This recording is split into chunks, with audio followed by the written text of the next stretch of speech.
नमस्कार साथियों, सार्थक पहल बदलाव हमसे में पुनः एक बार आप लोगों का स्वागत है। हम मध्य प्रदेश लोक सेवा आयोग प्रारंभिक परीक्षा और मुख्य परीक्षा के लिए जो आयोग दिए हुए हैं उसके विषय में हम पढ़ने वाले हैं। इससे पिछला वीडियो जो था वो नीति आयोग से संबंधित था और अभी हम लेके आए हैं नियंत्रक एवं महालेखा परीक्षक CAG, controller and auditor general of India, CAG,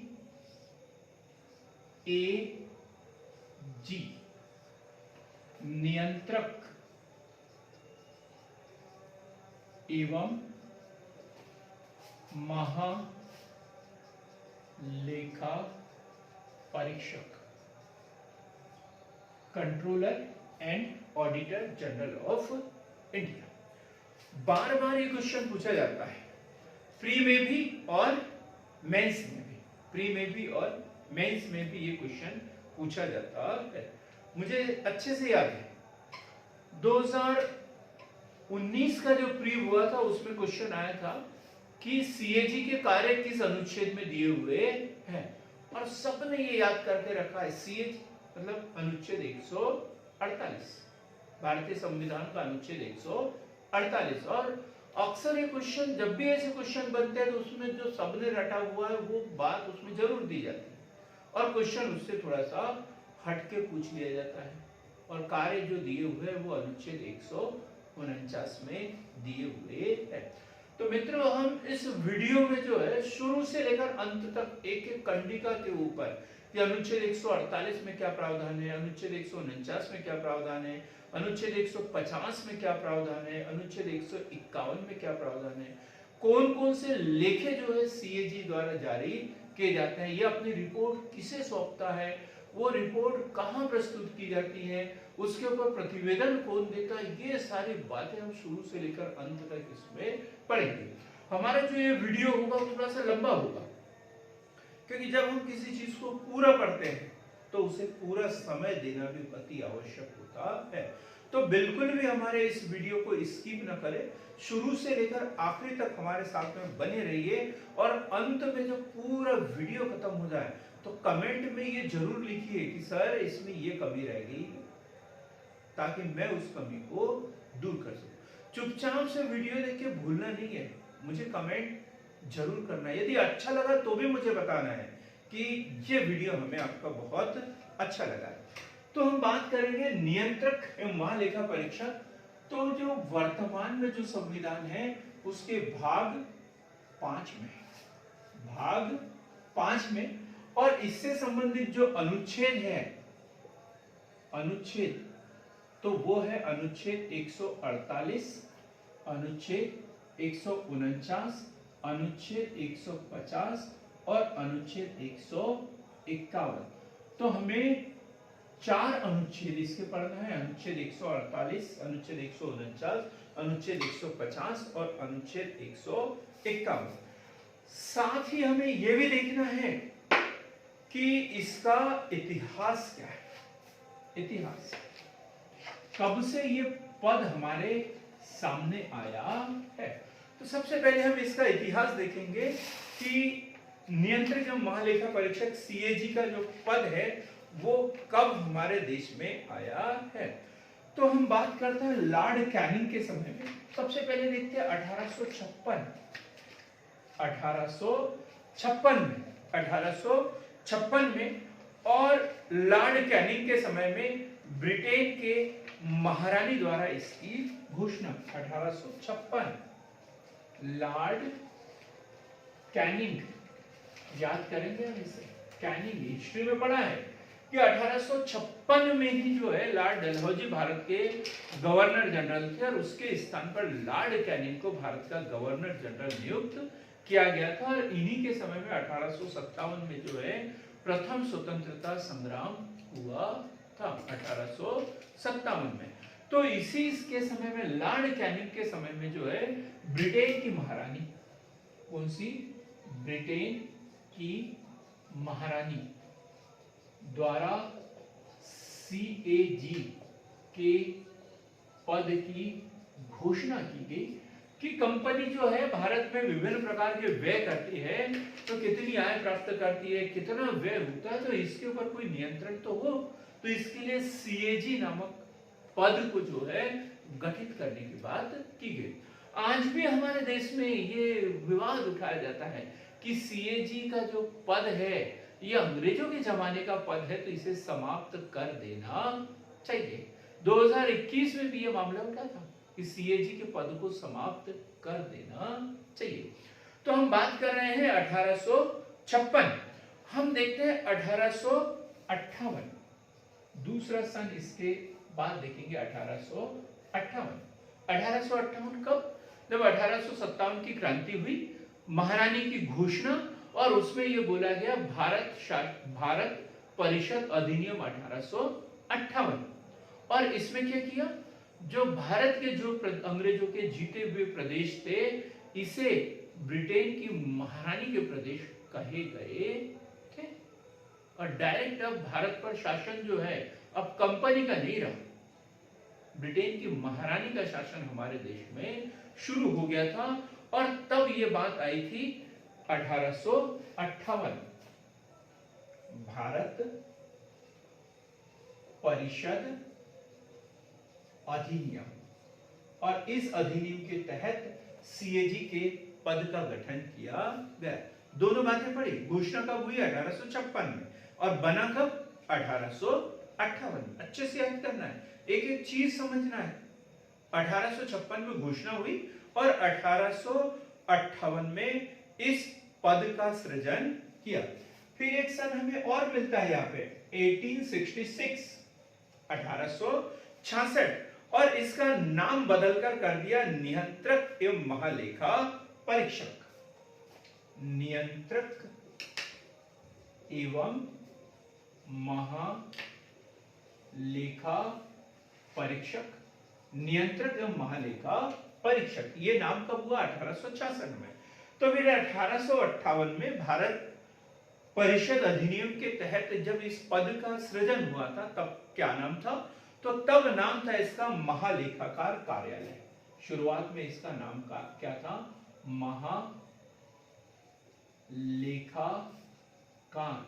महालेखाकार कार्यालय। क्या नाम था इसका? महालेखाकार कार्यालय। और 1866 में क्या कर दिया इसे? नियंत्रक एवं महालेखा परीक्षक। जब 1858 में जब भारत परिषद अधिनियम के तहत इस पद का सृजन किया गया, और पहली बार जो 1860 में सीएजी बना, पहली बार इस पद पर किसी की नियुक्ति हुई है, तो उस व्यक्ति का नाम है एडवर्ड रमन। एडवर्ड रमन। लेकिन ये स्वतंत्र भारत की बात नहीं कर रहे हैं, ये 1947 के पहले की बात कर रहे हैं। तो पहले सीएजी कौन थे और स्वतंत्र भारत के प्रथम सीएजी कौन थे? दोनों क्वेश्चन अलग अलग होंगे। तो पहला सीएजी 1860 में जो नियुक्त हुआ था वो है एडवर्ड रमन। 1919 भारत शासन अधिनियम। 1919 भारत शासन अधिनियम, और इसे वैधानिक दर्जा दिया गया।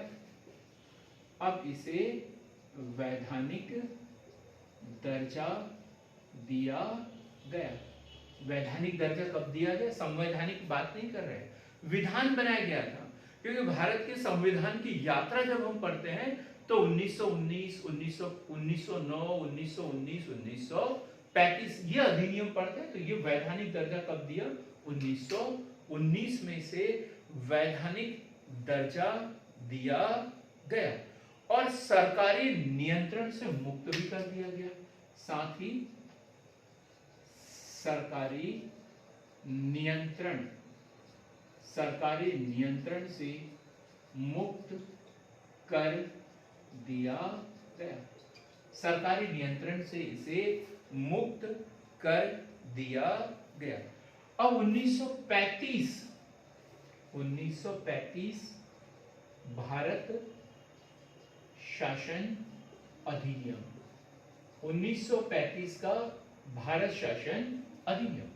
1935 का जो भारत शासन अधिनियम है, तो उस अधिनियम में से सुप्रीम कोर्ट के समान शक्तियां व अधिकार दिए गए। कुल मिलाकर इसे कहेंगे कि सुप्रीम कोर्ट के जज के समान इसे दर्जा दिया गया। क्या लिखेंगे? सुप्रीम कोर्ट के जज के समान दर्जा, सुप्रीम कोर्ट के जज के समान दर्जा दिया गया। कब? भारत शासन अधिनियम 1935। भारत शासन अधिनियम 1935 द्वारा इसे सुप्रीम कोर्ट के जज के समान दर्जा दिया गया। अब हम बात करते हैं 26 जनवरी 1950। 26 जनवरी 1950। 26 जनवरी 1950 में जब हमारा संविधान लागू हुआ, हमारे देश का संविधान बना, तो इसे शामिल किया गया भाग 5 में। संविधान के भाग 5 में अनुच्छेद 148 से लेकर अनुच्छेद 151 तक, अनुच्छेद 148 से अनुच्छेद 151 तक, और फाइनल नाम क्या मिला इसे? नियंत्रक एवं महालेखा परीक्षक। नियंत्रक एवं महालेखा परीक्षक, क्या नाम मिला इसे? नियंत्रक एवं महालेखा परीक्षक। डॉक्टर भीमराव अंबेडकर, डॉक्टर भीमराव अंबेडकर का एक कथन इनके विषय में, भारत शासन का सबसे बड़ा अधिकारी। डॉक्टर बी आर अंबेडकर क्या बोलते हैं इसे? डॉक्टर बी आर अंबेडकर कहते हैं भारत शासन का सर्वोच्च अधिकारी। क्या कहते हैं इसे? भारत शासन का सर्वोच्च अधिकारी। बी आर अंबेडकर कहते हैं भारत शासन का सर्वोच्च अधिकारी उन्होंने किसी को कहा है, तो वो है सीए जी को। किसे कहा है? सीए जी को। यदि हम देखें तो और इसे, इसका नाम जो है वो है लोक लेखा समिति। लोक लेखा समिति, पीएसी, पीएसी, पब्लिक अकाउंट समिति। बार बार ये क्वेश्चन पूछा जाता है, लोक लेखा समिति। हम इसके बाद में उसके विषय में भी पढ़ेंगे। तो जो ये रिपोर्ट जो है, सीएजी जो अपनी रिपोर्ट होता है, राष्ट्रपति को सौंपते हैं, राष्ट्रपति संसद में रखते हैं, और संसद के माध्यम से किसके पास में जाती है? पीएसी के पास में, लोक लेखा समिति के पास में जाती है। उसी के आधार पर, सीएजी की रिपोर्ट के आधार पर ही लोक लेखा समिति भारत के लेखों की जांच करती है, उसी रिपोर्ट के आधार पर। तो इसे लोक लेखा समिति का मित्र व सलाहकार, लोक लेखा समिति का मित्र व सलाहकार भी कहा जाता है। सलाहकार, गाइड, मित्र। तो ये क्वेश्चन प्री में बनता है कि लोक लेखा समिति का सलाहकार या गाइड या मित्र किसे कहते हैं, और क्वेश्चन उसमें ढेर सारे, सुप्रीम कोर्ट का मुख्य न्यायाधीश है, चुनाव आयुक्त है, ऐसे 2-4 पदों के नाम उसमें दिए रहते हैं, और उसमें से हमें सीएजी को चुनना होता है। तो लोक लेखा समिति का गाइड व मित्र भी इसे कहा जाता है। और क्या कहा जाता है? भारतीय धन का रक्षक, भारत के धन का रक्षक, भारतीय धन का रक्षक भी जो है सीएजी को ही कहा जाता है। भारतीय धन का रक्षक जो है सीएजी को कहा जाता है। और सीएजी का यदि वरीयता क्रम देखे, वरीयता क्रम, पहले नंबर पे कौन होते हैं? राष्ट्रपति। तो ऐसे वरीयता क्रम में देखें तो 90 नंबर का नाम आता है। 9 क। वरीयता क्रम में जो इनका नाम है वो है 9वें नंबर पे। एक बात आती है सीजीए। सीजीए, देखो हम सीएजी पढ़ रहे हैं और ये क्या है, CGA, controller general of accounts. Controller general of account. क्या है, सीएजी ने ये आपत्ति लगाई थी बाद में कि हम ही लेखा भी रखें और हम ही जांच करें। भाई हम यदि लेखा रख रहे हैं तो जांच किसी और ने करना चाहिए, और यदि हम जांच कर रहे हैं तो लेखा किसी और ने रखना चाहिए। तो ये लेखा रखने के लिए एक नया पद सृजित हुआ है 1985 में, CGA, controller general of account. Controller general of account, ये वित्त विभाग के अधीन पद है। ये सीएजी से इसका कोई संबंध नहीं है, वित्त विभाग के अधीन ये पद है सीजीए। कब गठित हुआ है? 1985 में। और वर्तमान में कौन है इसके प्रमुख? सोनाली सिंह। वर्तमान में भारत के सीजीए कौन है? सोनाली सिंह। ये अलग से पढ़ा हमने सीजीए। सीएजी अलग है, सीजीए अलग अलग है। बात क्लियर हो गई होगी यहां तक। तो हमने पढ़ा सीएजी का इतिहास, कब बात आई इसकी, कब नाम रखा गया, कब नाम में परिवर्तन किया गया, भारतीय संविधान जब लागू हुआ तो किस भाग में इसका उल्लेख है, किस अनुच्छेद में इसका उल्लेख है, डॉक्टर भीमराव अंबेडकर का इनके विषय में क्या कथन है। भारतीय संविधान के रक्षकों में इसे एक माना जाता है। भारतीय संविधान के रक्षक में मुख्य रूप से कौन है? वैसे सुप्रीम कोर्ट। Supreme court. और कौन है? भारत निर्वाचन आयोग। निर्वाचन आयोग, यूपीएससी, संघ लोक सेवा आयोग और सीएजी। सीएजी प्रथम जो सीएजी थे वो थे नरहरि राव। स्वतंत्र भारत के प्रथम जो सीएजी है वो है नरहरि राव। क्वेश्चन पूछा गया है, नरहरि राव। और वर्तमान में जो है वो है गिरीश चंद्र मुर्मू। वर्तमान में जो भारत के सीएजी है वो है गिरीश चंद्र मुर्मू। ये 14वें नंबर के हैं। हम हमारा जब वीडियो समाप्त होगा तब हम पूरी सूची भी बताएंगे उसकी, लेकिन अभी तो इतना याद रखें कि पहले कौन थे और वर्तमान में कौन है। तो पहले थे नरहरि राव, वर्तमान में गिरीश चंद्र मुर्मू जो कि 14वें नंबर के। कौन से नंबर के? 14वें नंबर के। और गिरीश चंद्र मुर्मू जो है इससे पहले जम्मू कश्मीर जो केंद्र शासित प्रदेश है उसके उपराज्यपाल भी रह चुके हैं। जम्मू कश्मीर केंद्र शासित प्रदेश के उपराज्यपाल भी रह चुके हैं। एक सीएजी का नाम मिलता है टीएन चतुर्वेदी। टीएन चतुर्वेदी एक सीएजी रह चुके हैं, टीएन चतुर्वेदी, जिन्होंने बोफोर्स तोप घोटाले की जांच की थी। ये क्वेश्चन में बना हुआ है, बोफोर्स तोप घोटाले की जांच की थी। बोफोर्स तोप घोटाले की जांच की थी। अब हम बात करते हैं सीएजी। अनुच्छेद 148। अनुच्छेद 148। तो अनुच्छेद 148 में हम एक पढ़ेंगे, अनुच्छेद 148 2 पढ़ेंगे, अनुच्छेद 148 3 पढ़ेंगे और अनुच्छेद 148 4 पढ़ेंगे। तो अनुच्छेद 148 1 में दिया हुआ है नियुक्ति। अनुच्छेद 148 1 में दिया हुआ है सीएजी का पद का प्रावधान और उसकी नियुक्ति। तो कौन करता है नियुक्ति? तो नियुक्ति करते हैं राष्ट्रपति। भारत के जो राष्ट्रपति होंगे वो ही सीएजी की नियुक्ति करते हैं। कौन करते हैं? भारत के राष्ट्रपति जो है सीएजी की नियुक्ति करते हैं।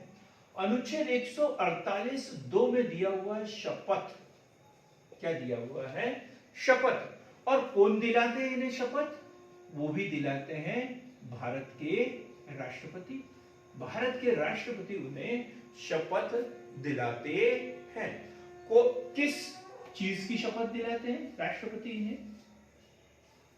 तो उन्हें शपथ दिलाते हैं संविधान के प्रति सच्ची श्रद्धा और निष्ठा। संविधान के प्रति सच्ची श्रद्धा एवं निष्ठा। भारतीय संविधान के प्रति सच्ची श्रद्धा एवं निष्ठा। भारत की एकता और अखंडता, भारत की एकता व अखंडता को अक्षुण्ण बनाए रखना। मतलब भारत की एकता और अखंडता को बनाए रखना, ये कोशिश करेगा कि भारत की एकता बनी रहे। भारत की एकता व अखंडता को अक्षुण्ण बनाए रखना। पद व गोपनीयता, पद व गोपनीयता की शपथ। पद व गोपनीयता की शपथ। संविधान विधियों व उसकी मर्यादा की शपथ। संविधान, विधियों व उसकी मर्यादा की शपथ। तो देखो अनुच्छेद 148(2) में शपथ का प्रावधान है, और शपथ कौन दिलाता है इन्हें? भारत के राष्ट्रपति दिलाते हैं। और किस चीज की दिलाते हैं? तो संविधान के प्रति सच्ची श्रद्धा व निष्ठा की शपथ, भारत की एकता व अखंडता को अक्षुण्ण बनाए रखने की शपथ, पद व गोपनीयता की शपथ, संविधान, विधियों व उसकी मर्यादा की शपथ दिलाते हैं। तो ये शपथ कौन? अनुच्छेद 148(2) में शपथ और राष्ट्रपति। अनुच्छेद 148(3) में जो है वो दिए हैं इनकी सेवा शर्तें। सेवा शर्तें अनुच्छेद 148(2) में 3 में दिया हुआ है इनकी सेवा शर्तें। क्लियर है एकदम? अनुच्छेद 148(3) सेवा शर्तें जो भी संसद द्वारा निर्धारित कर दी जाए, और संसद परिवर्तन करेगी, लेकिन इसका प्रावधान काय में दिया हुआ है?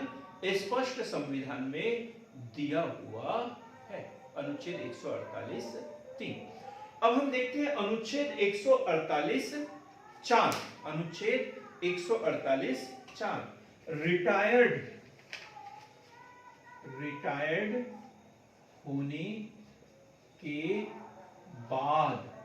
रिटायर्ड होने के बाद भारत एवं राज्य शासन के अधीन किसी भी लाभ के पद पर नियुक्ति नहीं। फिर एक बार सीएजी बन गए और वहां रिटायर हो गए तो फिर इनको अन्य किसी पद पर नियुक्ति नहीं दे सकते हैं। फिर कहीं पर नियुक्ति नहीं मिलेगी। क्लियर हो गई बात ये? अब सेवा शर्तों में ये भी है, इनका कार्यकाल भी दिया हुआ है। कार्यकाल दिया हुआ है इनका 6 वर्ष या 65 वर्ष की आयु, जो भी पहले हो। सेवा शर्तों में क्या दिया है? 6 वर्ष या 65 वर्ष की आयु, जो भी पहले हो, या फिर राष्ट्रपति को स्वयं भी त्यागपत्र दे सकते हैं। ये सेवा शर्तों में दिया हुआ है। अनुच्छेद 148(5) अनुच्छेद 148(5) अनुच्छेद 148(5) क्या दिया है इसमें? अनुच्छेद 148(5) पद से हटाने की प्रक्रिया। पद से हटाने की प्रक्रिया। और आधार क्या है इसका? आधार है संविधान का अतिक्रमण। आधार क्या है? संविधान का अतिक्रमण। और कैसे अतिक्रमण? संविधान का अतिक्रमण पद से हटाने की प्रक्रिया पढ़ेंगे हम। तो अनुच्छेद 148 पद से हटाने की प्रक्रिया, और आधार क्या है? संविधान का अतिक्रमण। जो शपथ वगैरह ली थी उसके अनुसार उसके द्वारा कार्य नहीं करना, पद के प्रति निष्ठा नहीं रखना, इस आधार पर उन्हें पद से हटाया जा सकता है। लेकिन प्रक्रिया क्या है? प्रक्रिया दी हुई है अनुच्छेद 124(5) में। अनुच्छेद 124(5) में जो है वो प्रक्रिया दी हुई है, अनुच्छेद 124(5) में। और अनुच्छेद 124 कैसे संबंधित है? सुप्रीम कोर्ट के न्यायाधीश से संबंधित, मुख्य न्यायाधीश से संबंधित है। और उसे हटाने की क्या प्रक्रिया है? तो प्रक्रिया देखिए हम, किसी भी सदन में प्रस्ताव रख सकते हैं, रख सकते हैं। संविधान के 2 सदन हैं, लोकसभा और राज्यसभा। तो इसको हटाने का जो प्रस्ताव है संविधान के किसी भी सदन में रख सकते हैं। देखो बड़ा क्वेश्चन समझ रहे हैं हम यहाँ पर। जब भी हम बात करें महाभियोग या महाभियोग जैसी प्रक्रिया, तो यही प्रक्रिया है उसकी। और काय में दी है? अनुच्छेद 124(5) में दी है। तो किसी भी सदन में लाया जा सकता है, लोकसभा में भी और राज्यसभा में भी लाया जा सकता है। लेकिन यदि लोकसभा में लाते हैं, लोकसभा में यदि लाया तो 100 सदस्य, और राज्यसभा में यदि लाते हैं तो राज्यसभा में कितने सदस्य? 50 सदस्य प्रस्तावक को। इतने सदस्य यदि प्रस्ताव लाते हैं तो फिर ठीक है। अब प्रस्ताव लाया गया है इसमें, ठीक, प्रस्ताव लाया है तो फिर जांच होगी इसकी। तो जांच के 14 दिन पूर्व सूचना देना है, जो भी सीएजी है उसे सूचना देना है 14 दिन पूर्व कि आपके विरुद्ध ये प्रस्ताव लाया जा रहा है। तो 14 दिन पूर्व उसे सूचना देना है। अब जब ये प्रस्ताव ले आया, इसमें सदन में ले आया, चाहे लोकसभा में लाए हो या फिर राज्यसभा में लाए हो, तो फिर सुप्रीम कोर्ट के एससी के मुख्य न्यायाधीश की अध्यक्षता में समिति का गठन होगा। एक इसमें सुप्रीम कोर्ट के मुख्य न्यायाधीश रहेंगे, एक सुप्रीम कोर्ट के न्यायाधीश रहेंगे, और एक रहेंगे किसी हाई कोर्ट के न्यायाधीश। ऐसे एक समिति का गठन होगा और ये जो आरोप लगे हैं उसकी जांच की जाएगी। और जब ये जांच की गई और वो जांच रिपोर्ट के ऊपर फिर क्या होगा? सदन में मतदान होगा। और मतदान में यदि जिस सदन में लाया था उसमें यदि पारित हो गया तो फिर वो दूसरे सदन में जाएगा, और दूसरा सदन भी उसे 2/3 बहुमत से पारित कर देता है, तो फिर राष्ट्रपति जो है संसद की सहमति से सीएजी को बर्खास्त कर देता है। बात समझ में आ गई एकदम? ये क्वेश्चन बना है एक बार कि सीएजी को कौन पद मुक्त करता है? राष्ट्रपति करता है या राष्ट्रपति संसद की सहमति से राष्ट्रपति करता है? तो सीधा सा है, संसद की सहमति से राष्ट्रपति। सीएजी को बर्खास्त कौन करता है? संसद के सहमति से राष्ट्रपति करता है। अपनी मर्जी से राष्ट्रपति नहीं कर सकते। जब ये पूरी प्रक्रिया का पालन होगा, किसी भी सदन में प्रस्ताव लाया जाएगा, यदि लोकसभा में लाया गया तो 100 सदस्य होना चाहिए, और राज्यसभा में लाते हैं तो फिर 50 सदस्य होना चाहिए। 14 दिन पूर्व इसकी सूचना राष्ट्रपति वो जो सीएजी को देना पड़ेगा। फिर जब प्रस्ताव लाया गया है तो फिर सुप्रीम कोर्ट के मुख्य न्यायाधीश की अध्यक्षता में एक समिति गठित की जाएगी, और ये समिति उस पर लगे हुए आरोपों की जांच करेगी। जांच जो है उसी सदन को दी जाएगी जिस सदन ने ये प्रस्ताव लाया था। फिर उस सदन में वोटिंग होगी और 2/3 बहुमत से उसे पारित किया जाएगा। यदि पारित उस सदन में हो जाता है तो फिर दूसरे सदन में जाएगा और वहां पर भी 2/3 बहुमत से पारित हो जाता है तो फिर सीएजी को राष्ट्रपति जो है वो बर्खास्त कर देता है। तो ये पद से हटाने की प्रक्रिया जो है ये अनुच्छेद 124(5) के अनुसार, ठीक, अनुच्छेद 148 में ही दिया हुआ है। अब हम ये मान के चलते हैं कि ये सीएजी का जो अनुच्छेद 148 है जिसमें नियुक्ति, शपथ, सेवा शर्तें, रिटायर होने के बाद क्या कार्यवाही की जाएगी, पद से हटाने की जो प्रक्रिया है वो समझ में आ गया होगा। अब हम पढ़ते हैं उसके पद की योग्यताएं क्या है। ये भी अनुच्छेद 148 में दिया है, नियुक्ति वाली इसमें दिया है योग्यता है सीएजी के पद के लिए कौन कौन सी योग्यताएं होना चाहिए। तो सबसे पहला तो है भारत का नागरिक हो, भारत का नागरिक हो, भारत का नागरिक हो। दूसरा, पागल या दिवालिया न हो, पागल या दिवालिया न हो, पागल या दिवालिया न हो।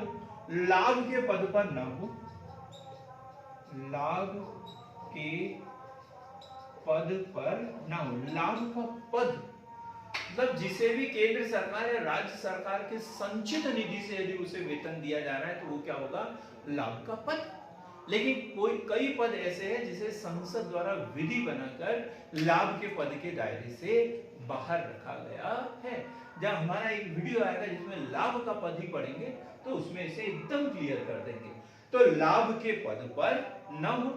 सुप्रीम कोर्ट का जज बनने की योग्यता हो, सुप्रीम एससी का जज बनने की योग्यता हो, सुप्रीम कोर्ट का जज बनने की योग्यता हो।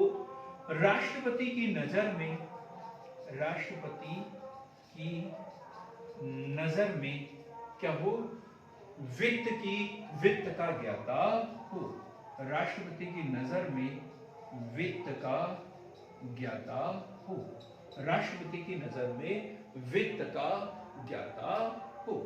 ये पढ़ा हमने अनुच्छेद 148। कौन नियुक्ति करेगा, शपथ कौन दिलाएगा, शपथ की प्रमुख कंडिकाएं क्या होगी, सेवा शर्तें क्या होगी, कितने वर्ष तक ये कार्य कर सकते हैं, रिटायर्ड होने के बाद क्या नहीं कर सकते, पद से हटाने की क्या प्रक्रिया है, नियुक्ति के लिए इसके अंदर क्या क्या योग्यताएं होना चाहिए। अब हम पढ़ेंगे दूसरी जो कंडिका है अनुच्छेद 149। अनुच्छेद 149 में दिया हुआ है राष्ट्रपति महोदय के सीएजी कौन कौन से कार्य करता है, सीएजी के कार्य एवं शक्तियां। अनुच्छेद 149 2019 के पीएससी में ये क्वेश्चन बना और अच्छे महारथी जिन्होंने बहुत दिन से सीएजी को पढ़ के रखा था वो भी गलत करके आए थे। हम बात कर रहे हैं अनुच्छेद 149 सीएजी के कार्य एवं शक्तियां, सीएजी के कार्य एवं शक्तियां, कौन कौन से कार्य ये कर सकता है। संविधान अधिकार देता है कि केंद्र राज्य, क्या संविधान अधिकार देता है कि केंद्र राज्य या किसी अन्य प्राधिकरण, केंद्र राज्य या किसी अन्य प्राधिकरण या संस्था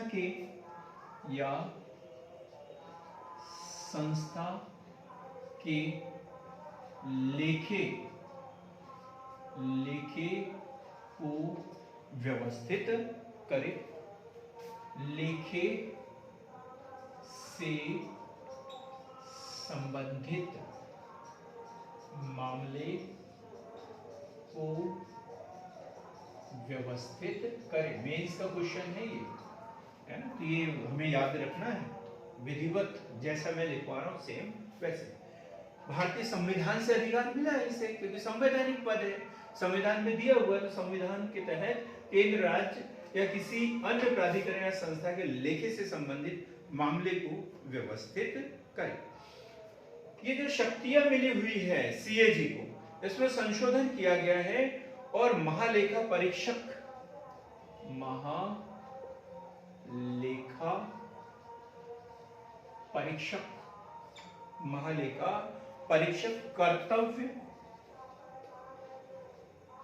कर्तव्य एवं शक्तियां अधिनियम 1971। सीएजी की शक्तियों में वृद्धि की गई, परिवर्तन स्पष्टीकरण किया गया कब? सीएजी महालेखा परीक्षक कर्तव्य एवं शक्तियां अधिनियम 1971 और 1976 में इसमें संशोधन। 1976 में क्या किया गया? इसमें संशोधन। यदि ये क्वेश्चन बना कि सीएजी किस अधिनियम के तहत कार्य करता है, तो सीएजी महालेखा परीक्षक कर्तव्य एवं शक्तियां अधिनियम 1971 के तहत कार्य करता है, जिसे 1976 में संशोधित किया गया है। बात एकदम क्लियर है, कायदे की है, फायदे की है आप लोगों के। तो किस अधिनियम के तहत कार्य करता है? तो महालेखा परीक्षक कर्तव्य एवं शक्तियां अधिनियम 1971। संशोधन कब किया इसमें? 1976 में। 1976। केंद्र सरकार के लेखों की जांच करना। केंद्र सरकार के लेखों की जांच करना, चाहे विनियोग से संबंधित लेखा हो, कोई भी अन्य लेखा हो, केंद्र सरकार के लेखों की जांच करना। जबकि देखो हमने बताया था 1985 में सीजी, तो अब ये केंद्र सरकार के लेखों की सिर्फ जांच करता है, जबकि राज्यों के लिए क्या है भाई, राज्य सरकार को भी करना था। महालेखाकार कार्यालय और सीजीए जैसा कुछ अलग पद रखना था, लेकिन उन्होंने बोला राज्यों ने क्या हम इतने सक्षम नहीं है, हमारे पास में इतना पैसा नहीं है कि लेखा कोई अलग रखे, जांच कोई अलग करे, जो भी करना है वो आपको ही करना है। जबकि केंद्र में क्या हुआ, सीजीए अलग हो गया, सीएजी अलग हो गया, लेकिन राज्यों में दोनों काम एक ही करता है, वो है सीएजी। तो केंद्र सरकार के लेखों की जांच करना, जबकि राज्य सरकार के लिए लेखा एवं जांच, जबकि राज्य सरकार के लिए लेखा एवं जांच दोनों कार्य करता है, दोनों कार्य करता है। बात एकदम क्लियर में आ गई होगी कि केंद्र सरकार के लिए सिर्फ लेखों की जांच करता है, जबकि राज्य सरकार के लिए लेखा भी रखता है और उसकी जांच भी करता है, दोनों काम ये करता है। अब तीसरा और महत्वपूर्ण कार्य यदि देखें तो भारत की संचित निधि, भारत की संचित निधि किस अनुच्छेद में प्रावधान है? ये अनुच्छेद 266(1), अनुच्छेद 266(1). तो भारत की संचित निधि व राज्य की संचित निधि, राज्य की संचित निधि और किसकी? यूनियन टेरिटरी की संचित निधि, केंद्र, राज्य व केंद्र शासित प्रदेश की संचित निधि से संबंधित लेखाओं का परीक्षण करना। केंद्र की, राज्य की और यूनियन टेरिटरी जहां पर की विधानसभा है, जैसे दिल्ली और पांडिचेरी, तो इनके लेखों की जो जांच है वो सीएजी करता है।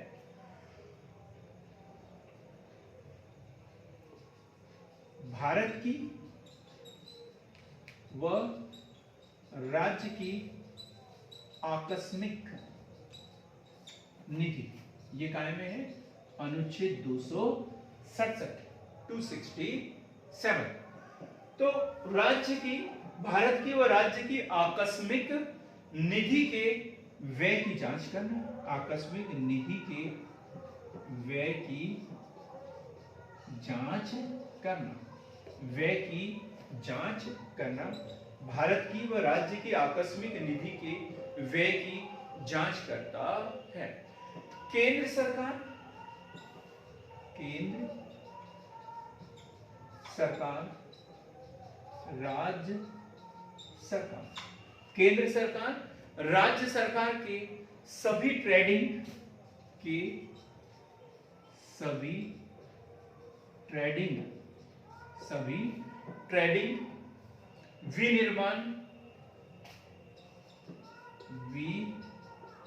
विनिर्माण के लाभ हानि, या तो लाभ होगा या फिर हानि, जो भी व्यापार कर रहे हैं या निर्माण कर रहे हैं, विनिर्माण कर रहे हैं, तो विनिर्माण की लाभ व हानि के तुलन पत्र की जांच करना। जो भी उनका अकाउंट होगा, आयात निर्यात का जो अंतर होगा उसकी जांच करना। तो केंद्र सरकार के व राज्य सरकार के भी सभी ट्रेडिंग व्यापारिक लेखे जो होंगे या विनिर्माण के जो लेखे होंगे उसमें जो लाभ हानि दर्शाई गई है उसका जो तुलन पत्र होगा उसकी जांच करना इसका काम है। राष्ट्रपति या राज्यपाल के निवेदन पर, राष्ट्रपति या राज्यपाल के निवेदन पर, राष्ट्रपति या राज्यपाल के निवेदन पर किसी प्राधिकरण के लेखाओं का, निवेदन पर किसी प्राधिकरण के लेखाओं के लेखे की जांच करना, जैसे LIC वगैरह हैं या सड़क परिवहन निगम है, ऐसे जो प्राधिकरण है, रेलवे है, ऐसे प्राधिकरणों के लेखों की जांच करना, से लेखों की जांच करना, ये भी इसका काम है। भारत सरकार द्वारा, भारत सरकार की वार्षिक, भारत सरकार के वार्षिक आय व्यय के लेखे की रिपोर्ट किसको सौंपता है? ये रिपोर्ट वैसे तो संसद के सामने रखता है, राष्ट्रपति को देता है। राष्ट्रपति किसके सामने? PAC, मतलब लोक लेखा समिति को सौंपता है, लोक लेखा समिति को सौंपता है, लोक लेखा समिति को सौंपता है। और लास्ट लिखेंगे PAC, पब्लिक अकाउंट कमेटी, लोक लेखा समिति के गाइड, मित्र व सलाहकार के रूप में कार्य करता है। तो ये पढ़ा हमने अनुच्छेद 149 CAG के कार्य, अनुच्छेद 148 पद नियुक्ति योग्यता से संबंधित, और अनुच्छेद 149 में पढ़ा हमने उसके कार्य। अब अनुच्छेद 150, अनुच्छेद 150 क्या है? अनुच्छेद 150, अनुच्छेद 150 लेखों के प्रकार, अनुच्छेद 150 के अनुसार लेखों के प्रकार। तो 3 प्रकार के लेखे इनके होते हैं, विनियोग पर लेखा, वित्त पर लेखा और सरकारी उपक्रमों पर लेखा। कितने लेखे हैं इसके? 3 प्रकार, विनियोग, वित्त और सरकारी उपक्रमों पर लेखा। विनियोग पर लेखा अनुच्छेद 150, याद रखना ये बराबर, अनुच्छेद 150 मतलब CAG के लेखे, CAG के लेखे। कौन कौन सा ये लेखा प्रस्तुत करते हैं। तो हमने क्या बताया, किसी को कुछ बताया क्या? विनियोग पर लेखा, वित्त पर लेखा और सरकारी उपक्रमों पर लेखा, सरकारी उपक्रमों पर लेखा।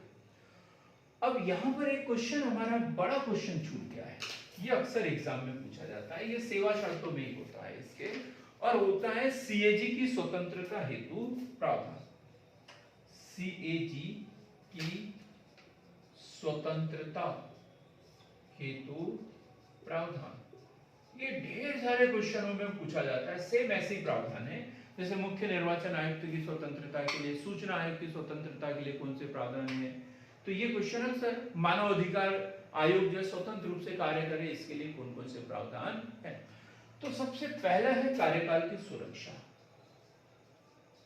कार्यकाल की सुरक्षा हमने पढ़ा, कार्यकाल इनका क्या, 6 वर्ष या 65 वर्ष की आयु जो भी पहले हो।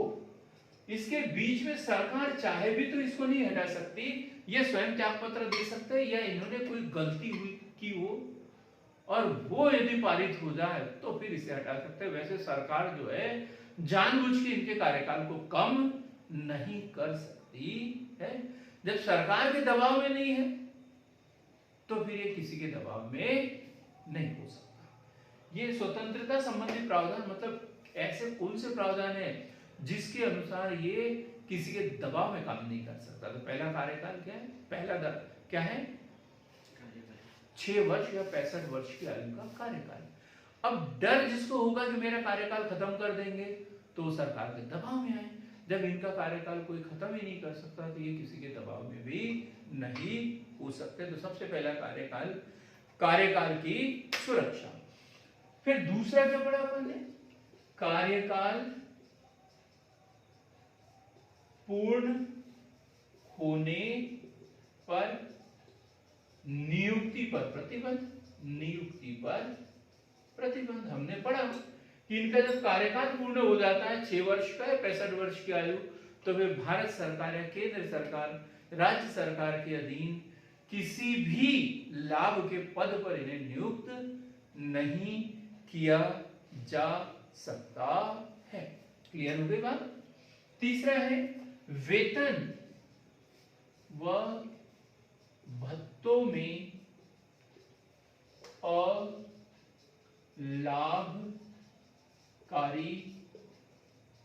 परिवर्तन नहीं।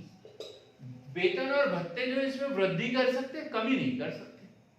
वेतन और भत्तों में लाभकारी परिवर्तन नहीं किया जा सकता है। वेतन भत्तों में अलाभकारी परिवर्तन नहीं किया जा सकता है। और यदि देखें तो जो सीएजी है, काम करने वाले लोगों की सेवा शर्तें स्वयं तय करता है। सीएजी कार्यालय में जो अमला है, प्रशासनिक अमला है, उनकी जो सेवा शर्तें होता है इसे भारत सरकार तय नहीं करती, संसद तय नहीं करती। कौन तय करता है? सीएजी स्वयं तय करता है। अगला पॉइंट है, चौथा पॉइंट अच्छे से लिखना कि सीएजी कार्यालय में काम करने वाले कर्मचारियों की सेवा शर्तें जो है सीएजी से परामर्श करने के पश्चात, सीएजी से परामर्श करने के पश्चात राष्ट्रपति द्वारा निर्धारित की जाएगी। सीएजी से परामर्श करने के पश्चात राष्ट्रपति द्वारा निर्धारित की जाती है। क्लियर हो गया एकदम पॉइंट। तो ये क्या है? सीएजी की स्वतंत्रता हेतु प्रावधान। अब हमारा अंतिम अनुच्छेद बचा हुआ है, वो उससे संबंधित, वो है अनुच्छेद 151। अनुच्छेद 151 और इसमें है प्रतिवेदन। प्रतिवेदन वर्ष भर की गई कार्यवाहियों का प्रतिवेदन। तो ये 2 जगह प्रतिवेदन देता है। एक है केंद्र के संबंध में जो देंगे वो किसको देंगे? राष्ट्रपति को। केंद्र के संबंध में किसको देंगे? राष्ट्रपति को, और राज्य के संबंध में किसको देंगे? राज्यपाल को देंगे। केंद्र का जो प्रतिवेदन है वो राष्ट्रपति को देंगे और राज्य का जो प्रतिवेदन है संबंधित राज्य के राज्यपाल को देते हैं। तो अनुच्छेद 151 में क्या है? प्रतिवेदन किसको देते हैं? ये राष्ट्रपति को। राज्य में जैसे मध्य प्रदेश का प्रतिवेदन है तो मध्य प्रदेश के राज्यपाल को देंगे। क्लियर हो गई बात? राष्ट्रपति संसद के समक्ष रखते हैं और संसद से कहा जाता है ये पीएसी के पास में। वैसे राज्य के राज्यपाल विधानसभा में रखेंगे और वहां से राज्य की जो पीएसी उसके पास जाएंगे। बात एकदम क्लियर हो गई। तो ये 4 अनुच्छेद जो है भाग 5 में 4 अनुच्छेद सीएजी के लिए, अनुच्छेद 148, अनुच्छेद 149, अनुच्छेद 150 और अनुच्छेद 151। अनुच्छेद 148 में पद का प्रावधान, नियुक्ति, शपथ, सेवा शर्तें सब। अनुच्छेद 149 कार्य एवं शक्तियां, अनुच्छेद 150 लेखे और अनुच्छेद 151 प्रतिवेदन। अनुच्छेद 151 प्रतिवेदन। हम अंतिम क्वेश्चन इसका तैयार करेंगे जो मौखिक ही बता रहा हूं, आप लोग चाहे तो इसको नोट करें कि स्वतंत्रता के बाद में जो है सीएजी का जो गठन हुआ तो पहले सीएजी थे नरहरि राव। पहले सीएजी नरहरि राव। दूसरे सीएजी थे एके चंद्र। दूसरे सीएजी कौन थे? एके चंद्र। तीसरे थे एके राय। तीसरे जो नंबर के सीएजी थे एके राय। चौथे नंबर के सीएजी थे एस रंगनाथन। पांचवें सीएजी थे ए बख्शी। जो छठवें सीएजी थे वो थे ज्ञान प्रकाश। छठवें सीएजी, छठवें नंबर पे जो नियुक्त किया है ज्ञान प्रकाश। सातवें नंबर के थे टीएन चतुर्वेदी। बोफोर्स तोप घोटाले की इनके द्वारा जांच की गई थी, टीएन चतुर्वेदी। आठवें थे सीएस सोमैया। आठवें नंबर पे सीएस सोमैया। 90वें नंबर के थे वीके शुंगलू। 10वें नंबर के थे वीएन कॉल। 10वें नंबर के सीएजी वीएन कॉल। 11वें नंबर के थे विनोद राय। ये क्वेश्चन बार पूछा गया है पीएससी में, विनोद राय। 12वें नंबर के शशिकांत शर्मा। 12वें नंबर के है शशिकांत शर्मा। 13वें नंबर के राजीव महर्षि। और 14वें नंबर के जो वर्तमान में है गिरीश चंद्र मुर्मू, जो कि सीएजी बनने के पहले जम्मू कश्मीर के उपराज्यपाल थे। तो मित्रों आज हमने पढ़ा सीएजी, भूतकाल से लेकर भविष्य तक पूरा हमने पढ़ लिया कि सीएजी की कौन कौन सी शक्तियां हैं, कैसे ये पद बना है, और आगे भी हम ऐसे ही पढ़ते रहेंगे। तो हमारे साथ में बने रहिए, हमारे चैनल को लाइक शेयर सब्सक्राइब करिए और वीडियो देखने के बाद में जो है कमेंट करना ना भूलिए। तो आपने हमारा वीडियो देखा, हमारे साथ बने रहे, इसके लिए आप लोगों का बहुत बहुत धन्यवाद।